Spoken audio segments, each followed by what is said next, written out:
बिस्मिल्लाहिर्रहमानिर्रहीम। नाज़रीन अस्सलाम वालेकुम। मैं हूं आपका मेज़बान साबिर शाकिर वफाकी दारुल हुकूमत इस्लामाबाद से कुछ ताज़ा तरीन इत्तलात और अहम खबरें आपसे शेयर करते हैं। बहुत ही अहम खबरें हैं। पंजाब से सिलसिला शुरू हुआ, पंजाब में हुआ है डिक्लाइन और पंजाब हुआ है फॉल और तख्ते लाहौर हाथ से गया है निकल। और इमरान खान साहब ने रेड कार्ड एक नहीं दो नहीं तीन तीन वो कार्ड खेल रहे हैं, तुरप के पत्ते बारी बारी चल रहे हैं। कहा जा रहा था कि इमरान खान साहब के पास अब कार्ड नहीं रह गए और मैंने आपको बताया था कि अभी तक उनके पास बहुत से कार्ड बाकी हैं और वो उसी तरीके से उन कार्ड्स को खेलेंगे और अपने लिए रास्ता बनाते जाएंगे। और इसलिए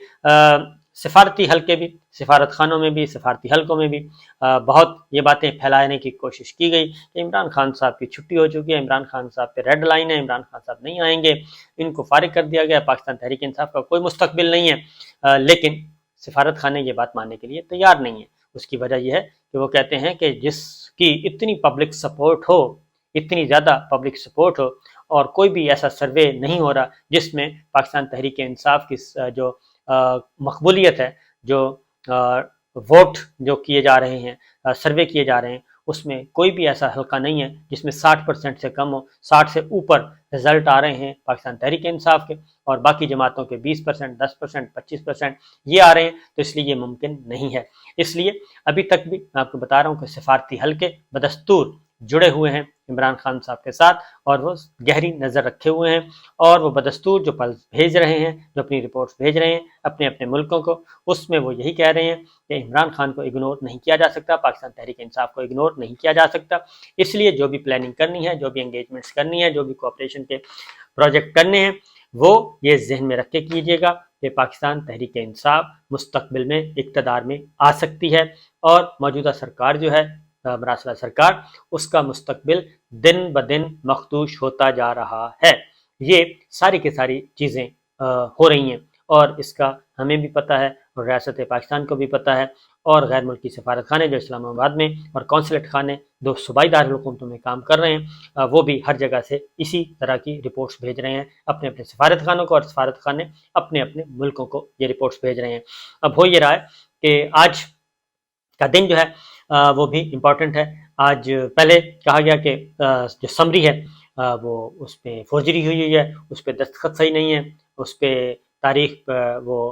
डबल राइटिंग की गई है, री राइट किया गया है, उसमें तारीख में ओवर राइटिंग की गई है, ये सारी चीज़ें की गई। और जाहिर है वो पहले वाली समरी थी, जो समरी कहा गया था कि इमरान खान साहब को समरी दे दी है, उन्होंने समरी तोड़ने की एडवाइस जो है वो सब इमरान खान साहब के पास रखी हुई है चौधरी परवेज़ इलाही साहब ने।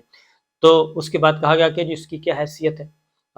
उस ये भी तबसरे हुए तो बिल्कुल उसकी कोई हैसियत नहीं थी, क्योंकि जब तक के गवर्नर को न चला जाए। वो फिर कहा गया कि उसके बाद मोहनिस इलाही ने ओरिजिनल जो ताज़ा समरी है वो पूरी की पूरी ट्वीट कर दी और बता दिया कि गवर्नर हाउस पंजाब पहुंचा दी गई है। और उसके बाद फिर कहा गया कि जी वो समरी पता नहीं कहाँ गुम हो गई, समरी तलाश करते रहे, वो पैदल आ रही है, पैदल नहीं जा रही, रास्ते में नहर है, लाहौर में नहर में डूब गई होगी, इस तरह की बातें की गई। लेकिन उसके बाद पता चला कि डायरी नंबर भी लग गया है और फिर इसके पास कोई ऑप्शन नहीं था। फिर गवर्नर हाउस को भी जगाया गया, गवर्नर पंजाब फिर टीवी पे अपेयर हुए और उन्होंने कहा जी समरी मिल गई है और कल मैं इस पर फैसला करूंगा, बड़े बोझल दिल के साथ फैसला करना पड़ेगा मुझे, असेंबली तोड़ना जो है ये कोई खुशी वाली बात नहीं होती। बहरहाल आज का दिन बड़ा इंपॉर्टेंट होगा और आज फैसला करना है गवर्नर पंजाब ने, और अगर आज उन्होंने असम्बली की मंजूरी ना दी तो फिर क्या होगा, फिर आज खुद असम्बली टूट जाएगी। और अभी तक जो इतलात हैं, मुस्लिम लीग नवाज वो ना ही गवर्नर राज लगाना चाहती है और ना ही अदालत में जाना चाहती है, क्योंकि राना सनाउल्लाह साहब वफाकी वज़ीर दाखिला, उन्होंने कहा कि हमें कहा गया था चौधरी परवेज़ इलाही साहब की तरफ से कि जी कोई ना कोई तहरीक अदम एतमाद पेश कर दें, तो हमने कहा कि नहीं ये नहीं हो सकता, और चूंकि अगर आपने खुल के आना है तो खुल के आएँ। तो हमने भी बात की, चेक किया चौधरी परवेज़ इलाही साहब को, तो उन्होंने कहा इसमें कोई सदाकत नहीं है, हम इस हद तक इमरान खान साहब के साथ जा चुके हैं, हमारी सीट एडजस्टमेंट होनी है, अगला इलेक्शन हम मिल के लड़ेंगे, इसलिए अब पीछे का हटने का कोई चांस नहीं था, हमारी जो कमिटमेंट्स थी वो पूरी हमने करनी है और हर सूरत में करनी है। अब हो क्या रहा है,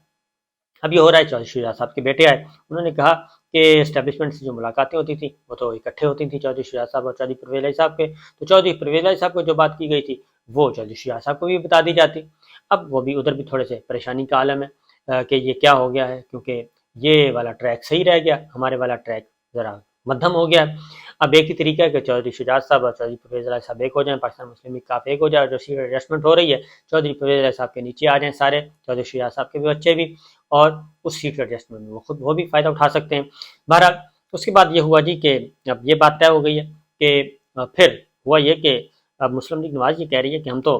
तैयार थे ये सारा कुछ करने के लिए, और लेकिन जरदारी साहब नहीं मान रहे, वो सूबाई असम्बली सिंध असम्बली की कुर्बानी देने के लिए तैयार नहीं। वो कहते हैं हम क्यों आए जी, वहाँ पे सैलाब आया हुआ है, वहाँ पे हालात ख़राब है, भाई कारकर्दगी दिखाएं तो ठीक हो जाएगा, सैलाब ज़दगान की मदद करें, सैलाब मुतासरीन की मदद करें, बजाय इसके कि आप जिनेवा के इमदाद का इंतज़ार करते रहें। 87 अरब रुपया जो तकसीम किया है तरक्याती स्कीमों में, जो पोलिटिकल ब्राइब के तौर पर लिया जाता है, तो वही पैसे जो हैं आप अपने तरक्याती फंड्स जो हैं वो सैलाब मुतासरीन में तकसीम कर दें, उनके यहाँ उनके तामीर और तरक्की पे काम कर दें, उनके घर बना दें, उनके कारोबार, उनके कर्जे माफ़ कर दें। ये सारे के सारे 87 बिलियन तो सिर्फ मरकज़ ने किया है, तो सिंध गवर्नमेंट जो कुछ कर रही है तो वो सारा शिफ्ट उधर कर दें, तो पॉलिटिकल फ़ायदा ना सोचें, मुतासरीन भी तो हैं। लेकिन कहा गया जी कि नवाज जरदारी साहब नहीं मान रहे, और इस सारी सूरत हाल में आपस में लड़ रहे हैं ये कि ये सारा काम जरदारी साहब ने काम ख़राब किया है। तो मैं पहले दिन से ही कह रहा हूँ कि जरदारी साहब जो हैं वो क्यों शरीफ फैमिली को दोबारा, नून लीग को दोबारा पंजाब में तगड़ा होने देंगे, और क्यों उनको गढ़ उनका बनाएंगे, और अपने बिलावल का मुस्तकबिल क्यों ख़राब करेंगे। इसलिए अब ये हो रहा है सिंध असम्बली, वो कहते हैं नहीं तोड़ेंगे हम। अब एक और काम भी हो गया, और वो है बल्दियाती इलेक्शन। MQM ने वार्निंग दी थी। अब ज़ाहिर शहबाज शरीफ साहब उसी वक्त तक वज़ीर आज़म रह सकते हैं कि जब तक उनको अक्सरियत हासिल होगी, और मुत्तहिदा कौमी मूवमेंट ने खबरदार कर दिया था कि जनाब बल्दियाती इलेक्शन छुट्टी करें, वरना फिर हम बताएंगे कि हम कौन हैं, क्योंकि वो सारे मुत्तहिद हो गए हैं। और उनका मतलब यही था, शहबाज शरीफ साहब को वैसे ही था, क्योंकि शहबाज शरीफ साहब, अगर शहबाज शरीफ साहब फेडरल गवर्नमेंट गिरती है तो साथ जरदारी साहब भी गिरते हैं, पीपल्स पार्टी की भी गवर्नमेंट गिरती है। तो इसलिए पहला कहा गया कि जनाब आप फ़ौज भेजें अमन व अमान के लिए, पाकिस्तान तहरीक इंसाफ जमात इस्लामी ने कहा। तो उसके बाद ये हुआ कि फ़ौज ने कहा कि जी हमने नहीं जाना, क्योंकि हम ऑलरेडी इंगेज हैं, तो हमें बवक्त ज़रूरत बुलाया जाए दूसरे तीसरे टियर में, पहला पुलिस और ये रेंजर्स वगैरह ये काम करेंगे, हम नहीं आएंगे, क्योंकि हमारी फोर्सेस ऑलरेडी इंगेज्ड हैं ईस्टर्न बॉर्डर पे, वेस्टर्न बॉर्डर पे भी। और वैसे भी ये एक फ़ैसला किया गया कि ये पहले बुला लेते हैं फ़ौज को, और उसके बाद फ़ौज पे तनकीद करते हैं, लिहाजा बल्दियाती इलेक्शन है, इसलिए फ़ौज ने इनकार कर दिया, और वो इलेक्शन कमीशन को भी बता दिया गया, सिंध गवर्नमेंट को भी बता दिया गया, राना साहब ने भी बता दिया, वजारत दाखिला ने भी कि जी फ़ौज तो नहीं आ सकती।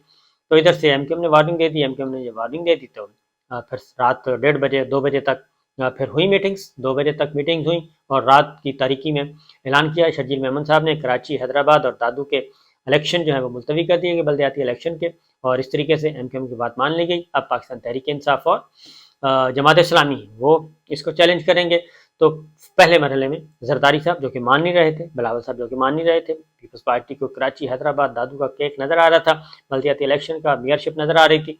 तो वो उन्होंने जी इलेक्शन कर दिए मुलतवी, और इधर से फ़ौज ने भी इनकार कर दिया। तो ये भी एक एपॉलिटिकल आ गई, एपॉलिटिकल की ये दूसरी मिसाल है। तो अब वो कहते हैं कि ये सिलसिला जो है अब होगा, एक नया महाज खुलेगा, लेकिन अभी खेल ख़त्म नहीं हुआ, क्योंकि कौमी असम्बली के, अब खैबर पख्तूनख्वा असम्बली का भी आज फैसला होना है, क्योंकि अगले 24 घंटे के अंदर अंदर पंजाब असम्बली भी टूट जाएगी, और नून लीग ने भी, नवाज शरीफ साहब ने भी कहते हैं कि जी इलेक्शन करवाएं, और जरदारी साहब हमें मरवा रहे हैं मुश्किल फैसले करवा के, और ये हमें भी मरवाएंगे और सत्यानाश होगा। और अब तो वो बाजवा साहब पे भी शक कर रहे हैं कि वो भी हमें बीच में धार के छोड़ के चले गए। शहबाज शरीफ साहब पे शक हो रहा है अलग से कि वो भी अपने कामों में लगे हुए हैं, और जो पार्टी है वो बेयारो मददगार हो गई है, और राना सनाउल्लाह साहब, अता तारड़ साहब वो दर बदर फिरते रहे पंजाब में, अपने बंदे पूरे करते रहे हैं। तो उन्होंने बता दिया कि जी हमें तो किसी किस्म की सपोर्ट ही नहीं थी, और जब सपोर्ट नहीं थी तो फिर हम क्या करते, यही कुछ हो सकता था। 12 बंदे थे, 12 बंदे में से 5 मैनेज हो गए, 7 नहीं हो सके, और इसलिए अब इससे ज़्यादा और क्या हो सकता था। तो ये हो रहा है, और अब फ़ौज का इनकार और जरदारी साहब का फरार, पीपल्स पार्टी भी दौड़ गई बल्दियाती इलेक्शन से, MQM का प्रेशर आ गया काम, اور اب اگلا مرحلہ کیا ہے، لیکن اس کے باوجود وہ کہتے ہیں کہ جی ہم تو صرف دو صوبائی اسمبلی کو، یہ پاسبل نہیں ہے کہ جی پنجاب اسمبلی اور خیبر پختونخوا اسمبلی کا الیکشن کروا دیں۔ اگر یہ دونوں اسمبلیاں ٹوٹ جاتی ہیں تو پی ٹی آئی جو ہے سپریم کورٹ رجوع کرنے والی ہے۔ پہلے وہ اسپیکر کو بولیں گے، اسپیکر نے استعفے قبول نہیں کرنے، راجہ پرویز اشرف صاحب ہیں پاکستان پیپلز پارٹی کے، زرداری صاحب کہیں گے تو قبول کریں گے، زرداری صاحب کہیں گے تو قبول نہیں کریں گے۔ یہاں پہ ان کی انبن شروع ہونے والی ہے دوبارہ سے۔ اب مسلم لیگ نواز جو ہے اب اس کے پاس ایک ہی راستہ ہے، کیونکہ اب ان کو اس لیے مولانا فضل الرحمان صاحب اور نواز شریف صاحب نے آپس میں رابطہ کیا ہے، کیونکہ یہ آپس میں جوائنٹ وینچر کریں گے، پولیٹیکل جوائنٹ وینچر کریں گے، یعنی کہ اگلے انتخابات کے لیے مولانا فضل الرحمان صاحب اور نواز شریف صاحب یہ ایک دوسرے کے ساتھ آپس میں کریں گے، سیٹ ایڈجسٹمنٹ کریں گے جیسا بھی کریں گے، اور ادھر عمران خان صاحب تن تنہا لڑیں گے، ادھر پھر زرداری صاحب کو آنا پڑے گا۔ اس لیے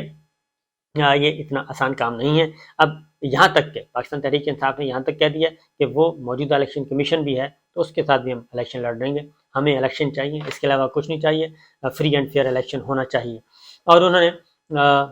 ملٹری لیڈرشپ سے، ملٹری اسٹیبلشمنٹ سے بھی یہی بات کی ہے کہ جناب ہم اور کچھ بھی نہیں مانگ رہے، ہم آئین کے تحت اپنا حق مانگ رہے ہیں اور وہ حق ہمیں دیا جائے۔ لیول پلینگ فیلڈ کی ڈیمانڈ اگر نواز شریف صاحب کر رہے ہیں، مسلم لیگ نواز کر رہی ہے، پیپلز پارٹی کر رہی ہے، تو پھر ہم بھی اس پہ آتے ہیں، اسی پہ ایگری ہیں، تو ہمیں بھی پھر وہی سہولت دی جائے، وہی دیا جائے۔ آپ اپنا آئینی اور قانونی کام کریں، ہمیں اپنا کام کرنے دیں، ہمارا آپ سے کوئی جھگڑا نہیں ہے کسی قسم کا، اور نہ ہی ہمارا آپ سے کوئی لڑائی ہے۔ اس لیے ماضی کا قصہ تھا، 29 نومبر کے پہلے کا چیپٹر کلوز ہو چکا ہے، 29 نومبر سے بعد کا چیپٹر آن ہے، ہم نے آپ کو ویلکم کیا ہے، اس لیے یہ کام اب سموتھلی ہونے ہیں۔ تو یہ چیزیں تھیں، لیکن خیبر پختونخوا یہ جو آپ کا ہے جی الیکشن کمیشن، اب نواز شریف صاحب کا معاملہ، نواز شریف صاحب کو کہا جا رہا ہے کہ جی واپس آ جائیں، اور مریم بی بی کو کہا جا رہا ہے واپس آ جائیں۔ مریم بی بی کا تو چانس بن سکتا ہے، لیکن نواز شریف صاحب کا چانس فی الحال نہیں بن رہا۔ اب دیکھتے ہیں کیا ہوتا ہے، کیونکہ تازہ ترین جو اطلاعات ہیں اس میں بھی یہی ہے کہ جی وہ ابھی تک نہیں آ رہے۔ اور اے آر وائی پہ آحسن اقبال صاحب نے گفتگو کی، آکسفورڈ میں تھے، تو ان سے پوچھا گیا کہ جناب میاں صاحب کیوں نہیں واپس جا رہے، تو انہوں نے کہا کہ وہ اس لیے نہیں جا رہے کہ ڈاکٹرز نے اجازت نہیں دی، ڈاکٹرز اجازت دیں گے تو وہ بہت شرارتی ہیں۔ اے آر وائی کے جو نمائندے ہیں آکسفورڈ میں آفتاب مرزا، انہوں نے کہا جی کہ وہ ڈاکٹر جنیوا میں جانے کی اجازت دے رہے ہیں، سوئٹزرلینڈ جانے کی اجازت دے رہے ہیں، یورپ جانے کی اجازت دے رہے ہیں، تو وہ کون سے ڈاکٹر ہیں جو پاکستان جانے کی اجازت نہیں دے رہے۔ تو اس پہ حسن اقبال صاحب نے کہا ہو سکتا ہے وہ جنیوا میں بھی میڈیکل ٹریٹمنٹ کے لیے گئے ہوں۔ تو بہرحال یہ چیزیں ہیں، تو چیزیں پولیٹیکلی ہیں اور لیگل ہیں، کنسٹیٹیوشنل ہیں، صحت سے متعلق نہیں ہیں یہ سارے کام، لیکن اب جو ہے کھل کے کھیلنا پڑے گا۔ جو کھل کے کھیلے گا، فرنٹ فٹ پہ کھیلے گا، اپنے آپ کو خطرے میں ڈالے گا، وہی پولیٹیکل پلیئر جو ہے وہ سیاسی میدان میں کامیابی حاصل کرے گا۔ بہرحال دیکھتے ہیں کیا ہوتا ہے جی، اجازت دیجیے، اللہ حافظ۔